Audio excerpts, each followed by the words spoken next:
enough electricity. And then we have AI where we need more. And he wants everybody to have an electric heater instead of a gas heater.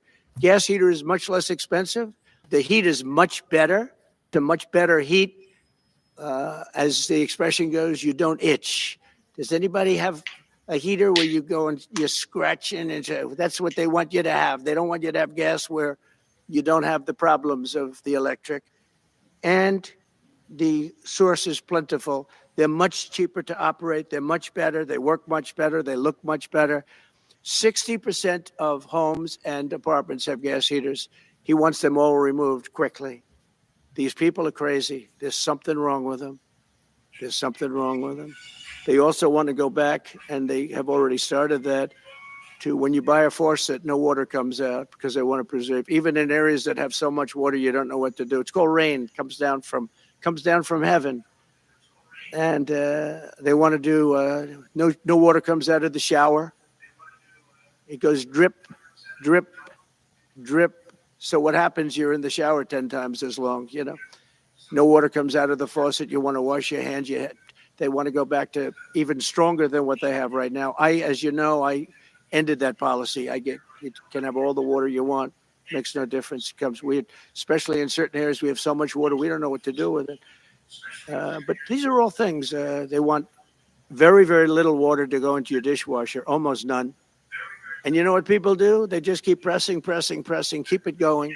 They end up using more water. Likewise, washing machines. They want in your washing machine to have very little water coming out of the washing machine. So when you wash your clothing, you have to wash it 4 times instead of once. You end up using more water. We're a party of common sense, and things that I'm telling you now is really all about common sense. On January 20th, we'll turn the economy around very quickly, because right now when I think of our economy, I think about inflation. That's what we have. We have inflation, I believe, at a level that we never had before. There's never been anything like it. And over the next 4 years, the United States is going to take off like a rocket ship. But really, it's already doing it. If you take a look, just last month, SoftBank announced the $200 billion. I think it'll be 200. He said between 100, and I said, how about making it 200? And he sort of said yes, but let's say it's 100, but it might be 200, right, Brian? Dollars, United States, creating more than 100,000 jobs. Hussein just announced a tremendous investment that he's going to make, and that's money that's in the bank. He's going to come and do it, and he'll do a great job, and he'll build the best centers in the country, I guarantee, because I know the way he builds. Since my election, the stock market has set records. The S&P 500 index has broken above 6,000 points for the first time ever, never even close. In a single month, small business optimism soared 41 points. It's not a 41. It went up 41 points. And that's the largest in the 39-year history of the group that does it. According to Gallup, the American people's confidence in the economy has just surged to the highest level in history. That's why I have a news conference like that. I take the greatest business leaders in the world. I say, hey, do you want to say you're going to invest the money? They're not looking for news conferences. They're saying, what am I doing here? They go in and they invest money, but it's good to know where the smartest business people in the world are investing, and they're investing in the United States. So we've done this all in 2 months of not being there. You know, we haven't been there. And it's pretty amazing. And we think we're going to do some really great things, really great things. We're being respected again all over the world. The Panama Canal is a disgrace, what took place at the Panama Canal. Jimmy Carter gave it to them for $1, and they were supposed to treat us well. I thought it was a terrible thing to do. It was the most expensive structure ever built in the history of our country, relatively. It would be the equivalent of substantially over $1 trillion today.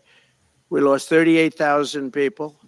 Think of it, 38,000 people, they died from malaria, mosquitoes. They were unable to stop the mosquitoes. They paid people 5 times more to take the job. Many of those people died. We gave it away for $1. But the deal was that, you know, they have to treat us fairly. They don't treat us fairly. They charge more for our ships than they charge for ships of other countries. They charge more for our Navy than they charge for navies of other countries. They laugh at us because they think we're stupid, but we're not stupid anymore. So the Panama Canal is under discussion with them right now. They violated every aspect of the agreement, and they've morally violated it also. And they want our help because it's leaking and not in good repair. And they want us to give $3 billion to help fix it. I said, well, why don't you get the money from China? Because China's basically taken it over. China's at both ends of the Panama Canal. China's running the Panama Canal. And they come to see this Biden, this guy who never have been allowed even to run for president. Of course, she shouldn't have either, because that never happened. I had to be two people, not one. But they want $3 billion to fix the Panama Canal that's run by China and makes a lot of money, China. One of the most profitable structures ever built, because you have ships lined up back to Florida, frankly, and they just keep going through. And the numbers are staggering, $500,000 to $1 million a ship. And they took it away from us, meaning we gave it to them for $1. But not going to happen. What they've done to us, they've charged us, they've overcharged our ships, overcharged our Navy. And then when they need repair money, they come to the United States to put it up. We get nothing. Those days are over. Working with the Republican majorities in Congress, will cut taxes, slash regulations, raise wages, and boost incomes at a pace the world has not seen before, and certainly not from our country. We had a big chunk of it for the first 3 years prior to COVID coming in my administration. We had the greatest economy in history. We cut the most regulations in the history of our country, and I did that all in 4 years, by 4 times more than any other president cut. We did that in 4 years, and we were just getting started. We'll impose new tariffs so that the products on our stores will once again be stamped with those beautiful words, "Made in the USA." And we are not treated well, as you know, by Canada. Canada is subsidized to the tune of about $200 billion a year, plus other things. They don't essentially have a military. They have a very small military. They rely on our military. It's all fine, but, they got to pay for that. It's very unfair. I have so many great friends. One of them is the great one, Wayne Gretzky. I said, run for prime minister. You'll win it'll take 2 seconds. But he said, well, am I going to run for prime minister or governor? You tell me. I said, I don't know. Let's make it governor. I like it better. But no, something's going to have to be done. Same thing with Mexico. We have a massive deficit with Mexico, and we help Mexico a lot. They're essentially run by the cartels, and can't let that happen. Mexico's really in trouble, a lot of trouble. Very dangerous place. And we're going to be announcing at a future date pretty soon. We're going to change, because we do most of the work there and it's ours. We're going to be changing, sort of the opposite of Biden, where he's closing everything up, essentially getting rid of $50 to $60 trillion worth of assets. We're going to be changing the name of the Gulf of Mexico to the Gulf of America, which has a beautiful ring that covers a lot of territory. The Gulf of America, what a beautiful name. And it's appropriate. It's appropriate. And Mexico has to stop allowing millions of people to pour into our country. They can stop them. And we're going to put very serious tariffs on Mexico and Canada, because Canada, they come through Canada too. And the drugs that are coming through are at record numbers. So we're going to make up for that by putting tariffs on Mexico and Canada, substantial tariffs. And we want to get along with everybody, but they have to. It takes two to tango. We're approaching the dawn of America's golden age. It's going to be a golden age for America. We have things that nobody else has. We have more natural resources. We have, number one. Nobody knew that until I came along. I made us number one. We're number 3. I made us number one in a very short period of time in drilling. And you can talk about windmills. They litter our country. They're littered all over our country, like dropping paper, like dropping garbage in a field, and that's what happens to them because in a period of time they turn to garbage. Most expensive energy ever. They only work if you get subsidy. The only people that want them are the people that are getting rich off windmills, getting massive subsidies from the U.S. government.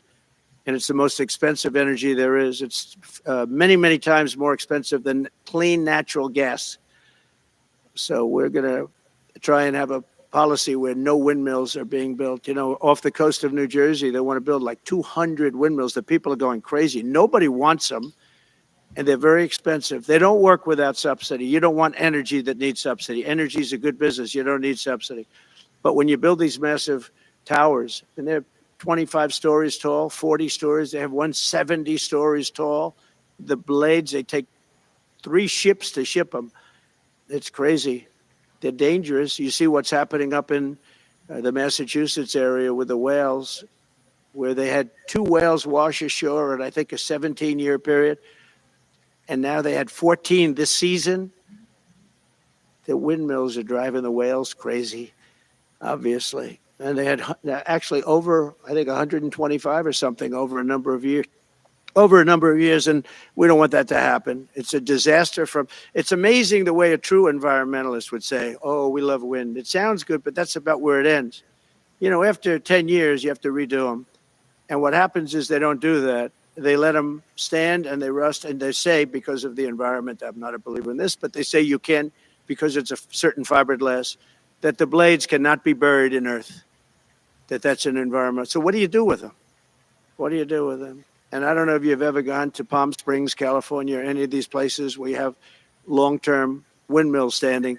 They're a disaster. They're rusting, rotting, closed, falling down.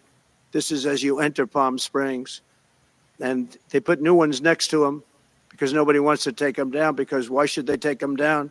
It's very expensive to take them down. And you can't do anything with them because the blades, you can't bury them because of the environmental protection. We'll look at that. Doesn't make sense, but that's what they say. So we are at the beginning of a great, beautiful golden age of business. And I think we're also at a golden age of common sense, because everything I'm saying to you, from a simple water faucet that doesn't allow water to come out appropriately, to all of the other elements of what we do and what we're going to do, to take 50 to 60 trillion dollars off our country's balance sheet because some man that has no idea what he's doing, he has no idea. You know it, I know it, the Democrats know it. What they did is a crime by allowing that to happen. And I'll bet you, if you asked him today, how much acreage did you submit? Essentially, did you destroy? You destroyed the economic viability of drilling in the ocean. And with AI coming along and all, you know, a lot of people don't realize that AI is going to be a big thing, but you'll need double the electricity at least that we have right now. So right now we produce electricity for many, many different things. AI is a very big deal in terms of the future. China is already building electric facilities, big, bold electric facilities. And you know how they're being fired up? With coal. They're being fired up with coal. And we're going to build bigger and better ones. People like Hussein that are doing the same thing as he is. I'll bet they don't do it as well because I know how he does it, but they're doing a lot of things. The problem is they can't get their permits because I say build the plant with the building. So with the structure, build the plant, because if you go into grids are old. So they said, that's a great idea.